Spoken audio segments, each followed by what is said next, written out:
Hello, everyone. My name is Dr. James Simon.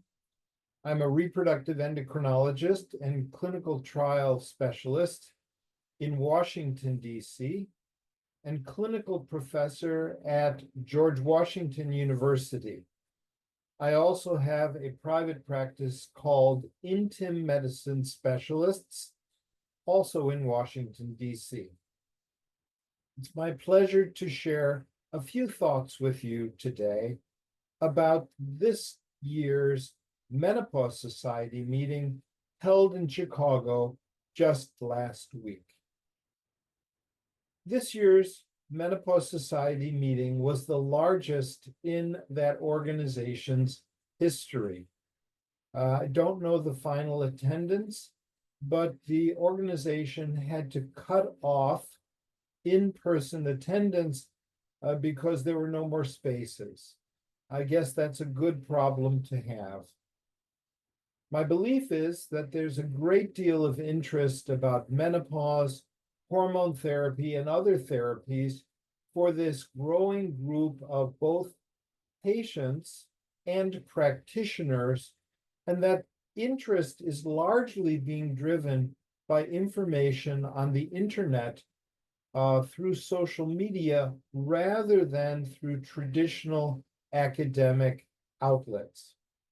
So let me just briefly tell you about my personal highlights from attending this meeting in Chicago. The meeting was organized, obviously, by the organizing committee, but the head of the organizing committee, Dr. Suarez, is a psychiatrist. And the meeting had a very strong emphasis on the psychosocial and psychological aspects of menopause to the benefit of the audience, because it's often neglected. Mood changes as well as sleep disturbances were emphasized as part of this and was very important.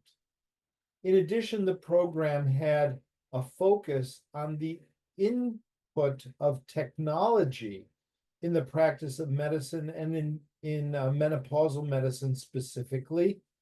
For example, the potential and risks of artificial intelligence in the practice of menopausal and psychological medicine, as well as a focus on virtual reality and its potential in actual clinical practice. Fascinating subjects, albeit them a little futuristic for my old bones.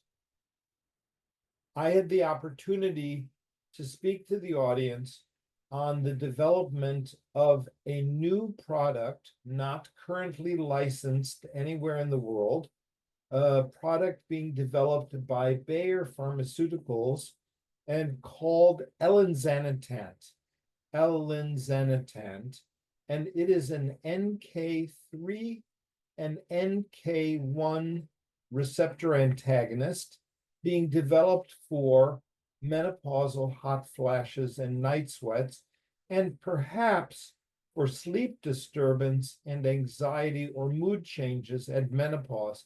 And remember, this is a completely non-hormonal treatment in development. I'd like to show you a few slides that I used in directing the audience to those new research findings. So here you can see the oral presentation that I made on behalf of all my colleagues. They're listed here. I should point out that there are several past presidents of the Menopause Society and the International Menopause Society, as well as the ascending presidents of both those organizations. Likewise, I'd like to acknowledge my colleagues at Bayer who were part of this development.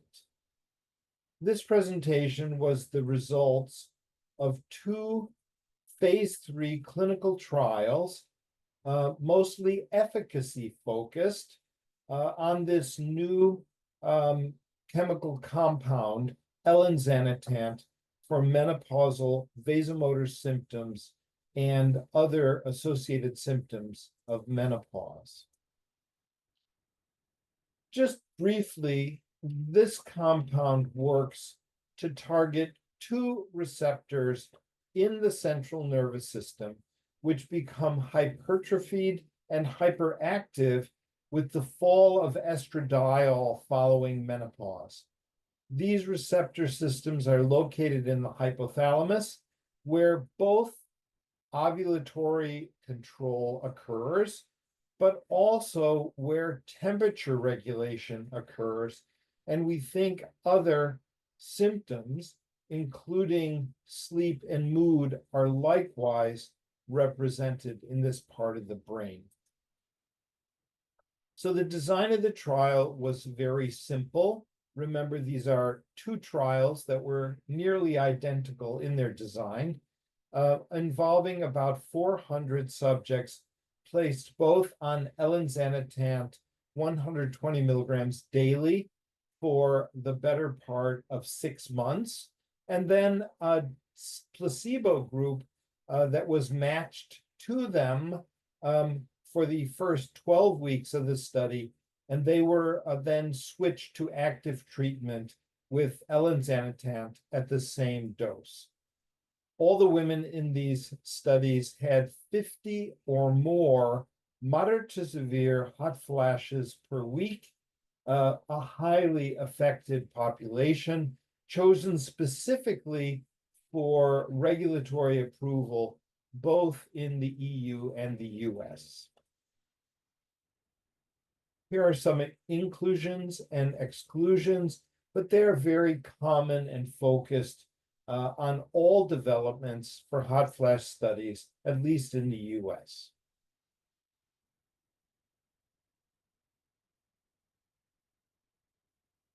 In addition to the assessment of hot flashes, both frequency, the number of hot flashes per day, and severity, whether they were mild, moderate, or severe, there were two patient-reported outcomes of importance in the care of postmenopausal women.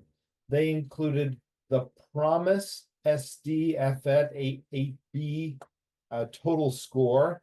This is a standardized metric for sleep disturbance, and also the MENQOL total score, a validated short form menopause-specific quality of life scale. So in this particular analysis, sleep and quality of life were also assessed in addition to the frequency and severity of hot flashes. The participants in the study were enrolled, allocated, and analyzed as follows. Probably less important for this group, but there were large numbers of individuals that enrolled at the beginning, but because they didn't have adequate numbers or severity of hot flashes, were not randomized in the final trial. Who were they?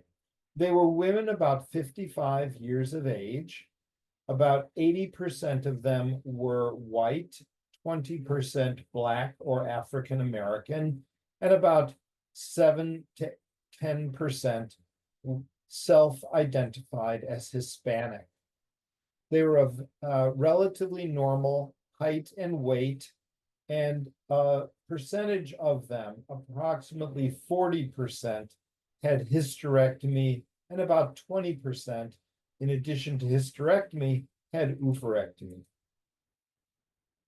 Here are the results showing the first 12 weeks of the study, and here you have in blue or teal color, you have the Elinzanetant group, and the pink represents placebo. And you can see that as early as week 1, there was a statistically significant difference between the Elinzanetant group and placebo, favoring Elinzanetant, a benefit that persisted through weeks 4 and week 12, the final endpoint of this first part of the efficacy study, recalling that this was a randomized, placebo-controlled trial for the first 12 weeks. For the second part of the trial, for the remaining trial, everyone in the trial received Elinzanetant, as the placebo group was given the active treatment for this second phase of the study.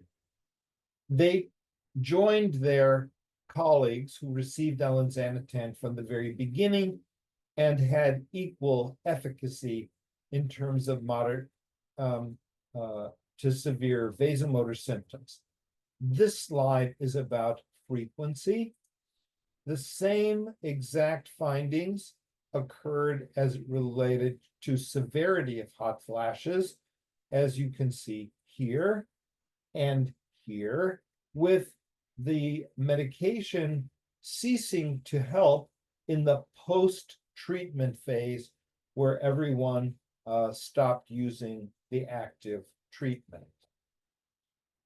As it related to sleep, using the PROMIS SF8B total score, you can see, similar to the hot flashes effect, a decrease in lost sleep, that is to say, an improvement in the total score, which is downward on the trial.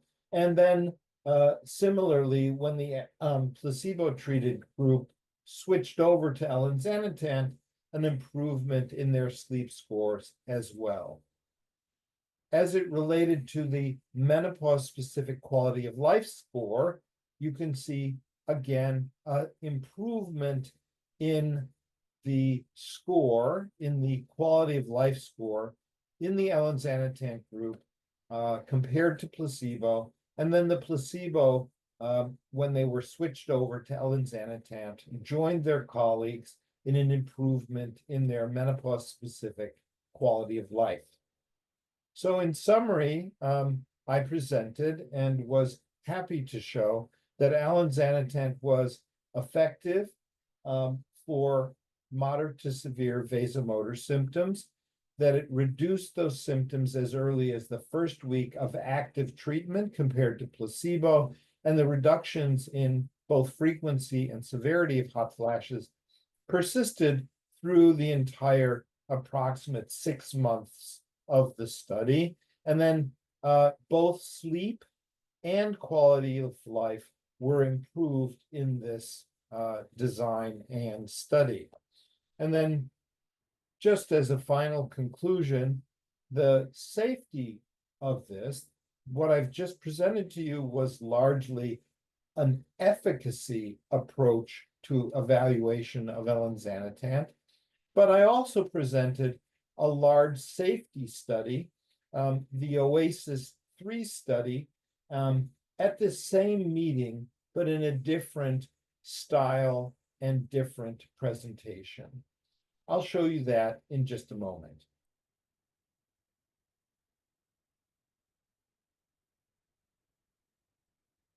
Here is a poster presentation of the safety study that I mentioned in my previous efficacy presentation. This was presented as a poster showing a 1-year trial of Elinzanetant in real-world patients with some, but not nearly as severe, vasomotor symptoms due to menopause. It involved approximately 300 subjects in both Elinzanetant and placebo, was randomized and prospective, and demonstrated, as you might expect from the previous set of slides, efficacy of Elinzanetant as opposed to placebo for the entirety of the approximately 1-year trial, demonstrating both a reduction in frequency and severity of hot flashes that were statistically significant. In addition, as I just presented, in the other studies, there was an improvement in both the menopause-specific quality of life scale, as well as sleep. But in this study, long-term study, there was a big focus on safety. Safety, both in terms of adverse events experienced by the study subjects, but also the concern of this entire class of neurokinin modulators, a concern about liver safety, as other investigations in this class have shown some concerns about liver safety. And I'd like to point out this scattergram, figure 3, down here, as an example of how this product, Elinzanetant, demonstrated liver safety. This is a scattergram of the effects of Elinzanetant or placebo over the course of this 1-year study on liver function tests. And to cut to the chase, there were no significant patients with elevated liver function tests satisfying the criteria of what's called Hy's Law. That's Hy''S, Hy's Law, where we worry about liver damage. There are about 12 subjects in the whole study of more than 600 who had minor elevations of their liver function tests, that is to say, ALT, for example, but they were exactly and equally distributed between those subjects that received placebo and those subjects that received active treatment. And they're located in this little quadrant of this scattergram, recognizing that the solid circles and the open squares are about 5 subjects of each. So equally distributed between placebo and active treatment. And our conclusions from this were that both Elinzanetant was capable of reducing moderate to severe hot flashes, but also improving sleep and menopause-specific quality of life with a favorable safety profile over the course of this 52 weeks of treatment. The side effect profile was, as had been presented previously, with a small percentage, less than 10% of subjects experiencing headache. COVID was covered as a potential adverse event, but was actually more prevalent in the placebo group than the active treatment group. But the major side effects, headache, fatigue, and somnolence, were in higher prevalence in the Elinzanetant group than the placebo group. And that was our presentation of the safety of this new development for moderate to severe vasomotor symptoms. There were many other excellent presentations at this year's Menopause Society meeting in Chicago. My favorites included an excellent presentation about sleep and sleep disturbance during menopause, about weight gain across the menopause transition and following menopause, and a wonderful presentation about hair loss in older menopausal and aging women, with the importance of all of those endpoints in how we care for our menopausal patients. Thanks a lot for having me on today. I look forward to our next visit together.